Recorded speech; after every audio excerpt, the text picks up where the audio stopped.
নিযুক্তিৰ প্ৰক্ৰিয়াটোত আমি অকণমান দেৰি কৰিছোঁ এইটো কাৰণে যে আমি প্ৰথম ভেকেন্সিখিনি উলিয়াই ল'ব খুজিছোঁ সেকেন্ড আপোনালোকক কেইদিনমান পিছত মই ক'ম প্ৰমোশনবিলাক পেন্ডিং হৈ আছে প্ৰমোশনবিলাক যদি নহয় তলত ভেকেন্সি নহয় আৰু কম পোষ্ট ওলালে ল'ৰা ছোৱালীবিলাকে য'তে যাওঁ তাতে কয় মামা পোষ্ট বঢ়াই দিয়ক সেইকাৰণে এই বছৰটো আমি এই বানপানী হোৱাৰ পিছতে খুব প্ৰমোশনবিলাক কৰিব খুজিছোঁ অসম গভৰ্ণমেণ্টত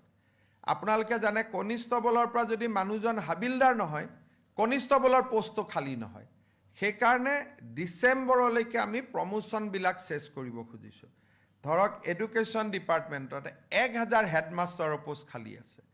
যদি শিক্ষকজন হেডমাষ্টাৰ নহয় শিক্ষকৰ পোষ্টটো খালী নহয় সেইকাৰণে আমাৰ টাৰ্গেটটো হ'ল 2 লাখ ভেকেন্সি ওলোৱা যাতে এই 5 বছৰত আমি